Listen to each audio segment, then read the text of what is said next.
Hi friends, welcome to Chikkus അടുക്കള. ഞാനിന്ന് ചെയ്യാൻ പോകുന്നത് എൻ്റെ അമ്മയുടെ സ്പെഷ്യൽ റെസിപ്പിയായ ബീഫ് കറിയാണ്. അപ്പോൾ നമുക്കത് എങ്ങനെയാണ് ചെയ്യുന്നതെന്ന് നോക്കാം. ആദ്യം നമുക്ക് ബീഫ് വേവിച്ചെടുക്കാം. അതിനുവേണ്ടി ഞാനൊരു കുക്കർ എടുത്തിട്ടുണ്ട്. ഞാൻ 1 കിലോ ബീഫാണ് എടുത്തേക്കുന്നത്.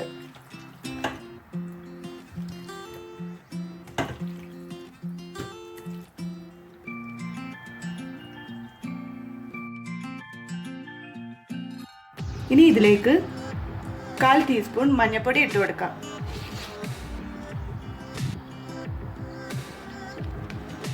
ഇനി ഇതിലേക്ക് 1 ടേബിൾ സ്പൂൺ മുളക് പൊടി ചേർത്ത് കൊടുക്കാം. 1 ടേബിൾ സ്പൂൺ മല്ലിപ്പൊടി ചേർത്ത് കൊടുക്കാം. 1/2 ടീസ്പൂൺ കുരുമുളക് പൊടി ചേർത്ത് കൊടുക്കാം. ഇനി 1 ടീസ്പൂൺ ഇഞ്ചി വെളുത്തുള്ളി അരിഞ്ഞത് ചേർത്ത് കൊടുക്കാം.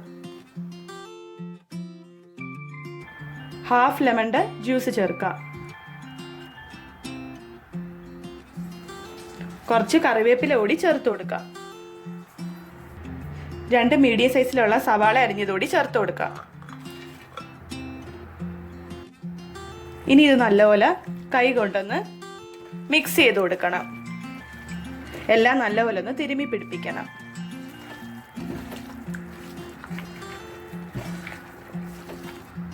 നല്ലപോലെ മിക്സ് ചെയ്തെടുത്തിട്ടുണ്ട്.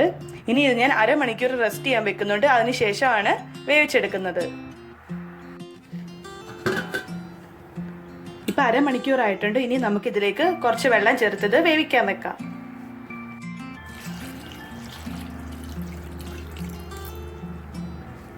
ഇനി ഇതിലേക്ക് കുറച്ച് ഉപ്പും കൂടി ചേർത്ത് കൊടുക്കാം.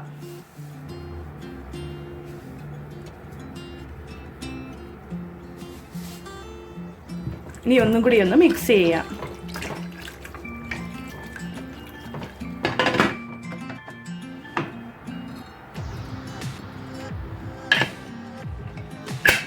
ഞാൻ ഫ്ലെയിം ഓൺ ചെയ്ത് കൊടുത്തിട്ടുണ്ട്. ഞാൻ 8 വിസിൽ വരെയാണ് വേവിക്കുന്നത്. പല കുക്കറിലും പല വേവായിരിക്കും. അപ്പോൾ അതനുസരിച്ച് വേവിച്ചാൽ മതി. ഇനി മസാലയ്ക്ക് വേണ്ടി ഞാനിവിടെ ഒരു കടായി ചൂടാക്കാൻ വെച്ചിട്ടുണ്ട്. ആ ചൂടായിട്ട് നമുക്കതിലേക്ക് വെളിച്ചെണ്ണ ഒഴിച്ചു കൊടുക്കാം. ഇനി ഇതിലേക്ക് വെളിച്ചെണ്ണ ഒഴിച്ചു കൊടുക്കാം. നമ്മൾ ഈ നാടൻ കറികളൊക്കെ വെക്കുമ്പോൾ വെളിച്ചെണ്ണ ഉപയോഗിക്കുന്നതാണ് നല്ലത്. ഏകദേശം 4 ടേബിൾ സ്പൂൺ വെളിച്ചെണ്ണ ഒഴിച്ചു കൊടുത്തിട്ടുണ്ട്. എണ്ണ ചൂടായിട്ടുണ്ട്. ഇനി ഇതിലേക്ക് 1 ടീസ്പൂൺ കടുക് ഇട്ട് കൊടുക്കാം.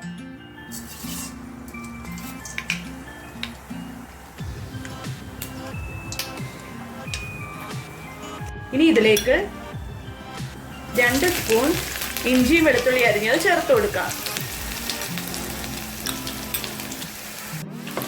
ഇനി ഇതിന്റെ പച്ചമണം മാറുന്നത് വരെ ഒന്ന് വഴറ്റി കൊടുക്കാം. ഇഞ്ചി വെളുത്തുള്ളി മൂത്ത് വന്നിട്ടുണ്ട്. ഇനി ഇതിലേക്ക് 250 ഗ്രാം ചെറിയുള്ളി ചേർത്ത് കൊടുക്കാം.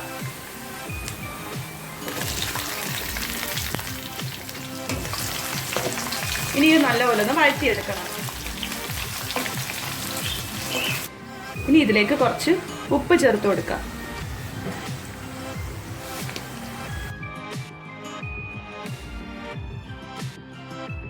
ചെറിയുള്ളിയൊക്കെ നല്ലപോലെ വഴണ്ടി വന്നിട്ടുണ്ട്. ഇനി ഇതിലേക്ക് മഞ്ഞൾപ്പൊടി ചേർത്ത് കൊടുക്കാം. 1/4 ടീസ്പൂൺ മഞ്ഞൾപ്പൊടി ചേർത്ത് കൊടുക്കാം.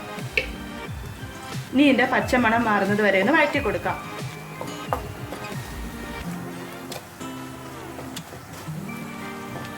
ഇതിലേക്ക് 1 ടേബിൾ സ്പൂൺ മുളക് പൊടി ചേർത്ത് കൊടുക്കാം. നേരത്തെ ബീഫിൽ ഞാൻ 1 ടേബിൾ സ്പൂൺ മുളക് പൊടി ചേർത്ത് കൊടുത്തിരുന്നു. ഇനി ഇത് നല്ലപോലെ ഒന്ന് വഴറ്റിയെടുക്കാം.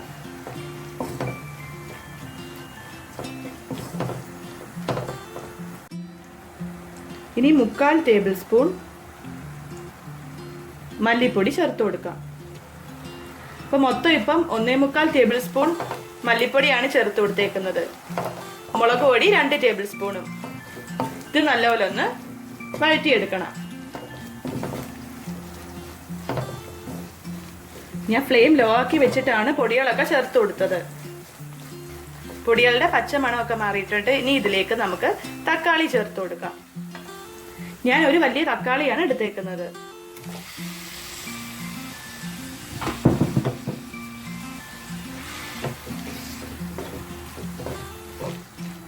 ഈ തക്കാളി ഒന്ന് നല്ലപോലെ വെന്ത് വരണം.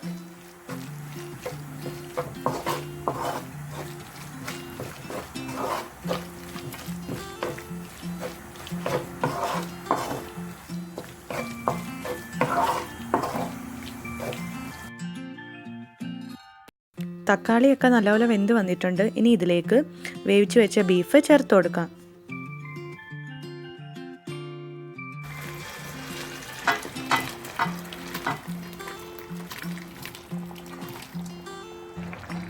ഇനി ഇത് നമുക്ക് നല്ലപോലെ ഒന്ന് മിക്സ് ചെയ്ത് കൊടുക്കാം.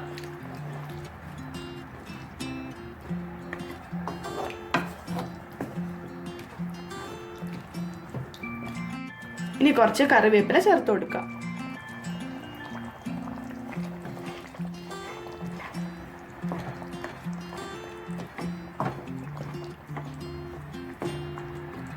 ഇനി നമുക്കിത് അടച്ചു വെച്ച് ഒരു 5 മിനിറ്റ് വേവിക്കണം.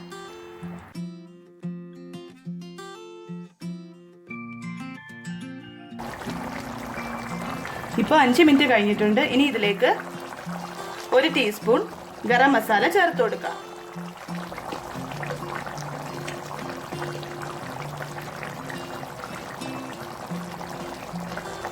ഇനി ഇതിലേക്ക് 1/2 ടീസ്പൂൺ കുരുമുളക് പൊടിയൂടെ ചേർത്ത് കൊടുക്കാം. ഇനി ഇത് നല്ലപോലെ ഒന്ന് മിക്സ് ചെയ്ത് കൊടുക്കാം.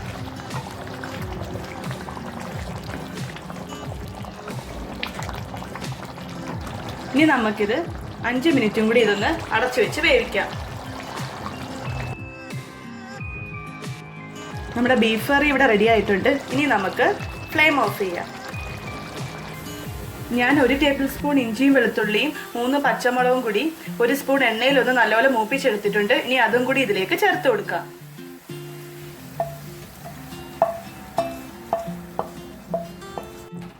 ഇനി ഇത് നല്ലപോലെ ഒന്ന് മിക്സ് ചെയ്ത് കൊടുക്കാം. കറി റെഡി ആയിട്ടുണ്ട്. ഇനി നമുക്കിത് സെർവിംഗ് ബൗളിലേക്ക് മാറ്റാം. നാടൻ ബീഫ് കറി ഇവിടെ റെഡി ആയിട്ടുണ്ട്.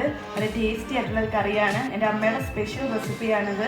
എല്ലാവരും ഒന്ന് ട്രൈ ചെയ്ത് നോക്കണം. വീഡിയോ ഇഷ്ടമായെങ്കിൽ ലൈക്ക് ചെയ്യാനും കമൻറ്റ് ചെയ്യാനും ഷെയർ ചെയ്യാനൊന്നും മറക്കരുത്. ചാനൽ സബ്സ്ക്രൈബ് ചെയ്യാത്ത ഫ്രണ്ട്സ് സബ്സ്ക്രൈബ് ചെയ്യാൻ മറക്കല്ലേ. അപ്പോൾ ഇനി മറ്റൊരു നല്ല റെസിപ്പിയായിട്ട് വീണ്ടും കാണാം.